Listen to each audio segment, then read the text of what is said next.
Narinig niyo na po ba ang salitang nepotism? It is the act of granting advantage, privilege, or position to relatives in an occupation or field. Similar to sa word na cronyism, which came from the familiar word crony, a friend or a person who works for someone in authority.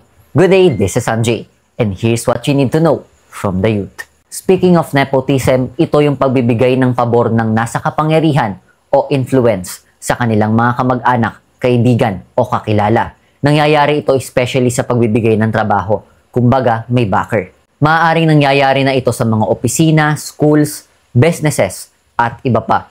Na kung kakilala ka, malaki ang tsansa mong matanggap sa isang trabaho o posisyon. It is unethical and an unfair practice. It violates the principle of fairness and meritocracy. Ngunit sa usaping politika, mas malalim ang kahulugan nito.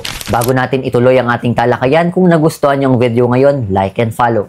Sa pamamagitan ng appointing power ng isang presidente, may posibilidad na may mga malapit sa kanya o kakilala ang malagay sa posisyon. And according to a study of HASA in 2022, it deprives worthy individuals of opportunities, which weakens an institution and damage the function of a state. Konektado rin ito sa corruption, in a way na maaaring makinabang ang mga appointed officials ng pamahalaan sa pondo o proyekto na maaaring ibigay o ipagkaloob sa kanila. Ano naman ang connect ng word na to sa Nepo Baby na idinadawit ngayon sa maanumalyang flood control projects? Ang Nepo Baby ay isang slang term for a person whose career is heavily influenced by the existing connections ng kaniyang mga magulang sa isang particular industry.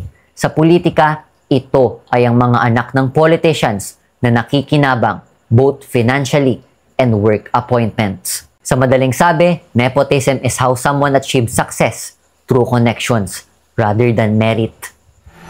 Oha, ngayon, alam nyo na. Remember, when there is power, there is change. And change requires action. That's why I'm making all of these videos. Hanggang sa susunod, saludo!